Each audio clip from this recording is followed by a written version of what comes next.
Hamas is not just a group of disgruntled people. It's an idea. And the idea is what you want to destroy or defeat. You want to rob it of its strength. This is a new and different threat from anything that Israel has ever faced in the past. If Egypt is drawn into this, the Turks will most certainly come in to support the Egyptians.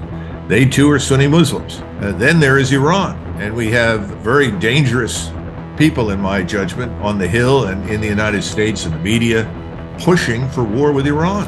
Russia is not going to sit by and watch Iran be destroyed by us. It's going to be hard for them to stay out. And then, of course, de facto, all the other Muslim Arab states, Iraq, Syria, Saudi Arabia, the Emirates, probably North Africa, certainly Algeria, potentially Libya.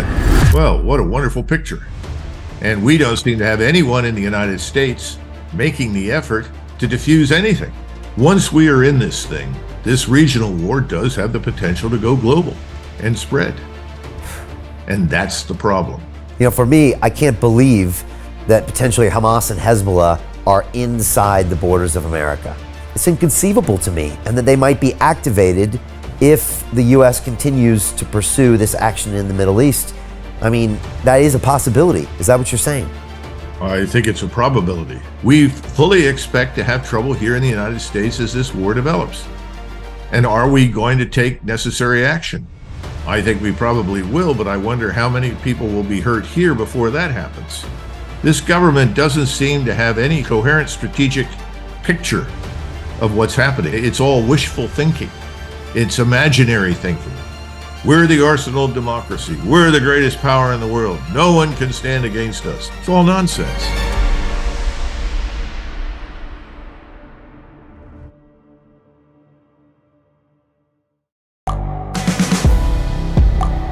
The world is changing. Inspiration is everywhere. It has never been so easy to connect, share, and bring people together. We're learning from others and finding the best in ourselves.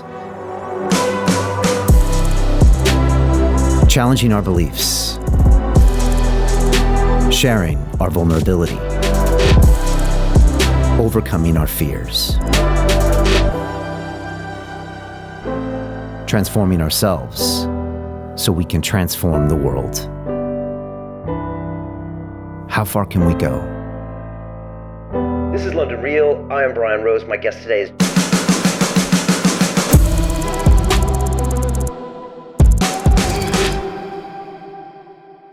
This is London Real. I am Brian Rose. My guest today is Colonel Douglas Macgregor, the decorated combat veteran, author, and foreign policy expert. You are widely recognized for your leadership of cavalry troops in the 1991 Battle of 73 Easting during the Gulf War, which was the U.S. Army's largest tank battle since World War II. Following the completion of the 99 Kosovo Air Campaign, you were awarded the Defense Superior Service Medal and later retired from the military in 2004 after 28 years of service. You've been a regular commentator on CNN, the BBC, and Fox News, most notably on the Tucker Carlson Show, and in 2020, Donald Trump appointed you as senior advisor to the Secretary of Defense. You have said that any attempt by Israel to eradicate Gaza will lead to total war in the region, and that if the U.S. and Russia get involved, this could lead to World War III. Colonel Macgregor, welcome back to London Real. Thanks. Colonel, we usually spend a lot of our time talking about the battlefield in Ukraine and the fight with Russia. And yet, in 3.5 weeks, we now have potentially a more concerning battlefield opening up right here in Gaza. And I wanted to jump right in and get your thoughts on what you see happening here. Where, in your opinion, are we right now when it comes to Israel's ground invasion of Gaza? And what are the global implications of what happens in the next few days, the next few weeks, the next few months? Sure. We should just briefly take a minute and point out that the war in Ukraine is militarily over.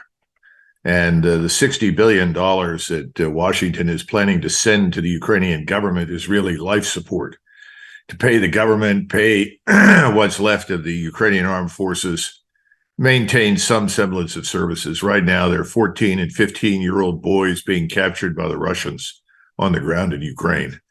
That situation is really dire. So it will continue, but it's effectively over. And at some point, I think that recognition will be announced. But at the moment, nobody wants to admit failure. Now, when it comes to the Middle East, it cannot be viewed in complete isolation from Ukraine, and I'll explain that in a second. What we need to know now is that there are two things that have happened. First, we had this horrific attack on 7 October. 3,000 fighters, primarily from Hamas and also Palestinian Jihad, came into Israel, committed atrocities against the Israeli population, murdered 1,300 Israelis in the process, including some soldiers. How this came about is a huge question. No one has answered it. I was in Israel in 2020. I actually went down to Gaza. I saw the Israeli security measures along that border. They were excellent. And it is inconceivable to me that this happened. So if I were an Israeli, I'd want some answers. Right now, of course, Mr. Netanyahu is not interested in providing any answers. He's too busy driving this war. Everyone who has looked at what Hamas did agrees that Hamas needs to be eradicated. I haven't run into anybody who disagrees with that. That includes, for instance, King Abdullah of Jordan, who spoke very eloquently on this in the Cairo conference. General Sisi in Egypt feels the same way. Even Mr. Erdogan, although he's recently changed his view, spoke out against Hamas initially.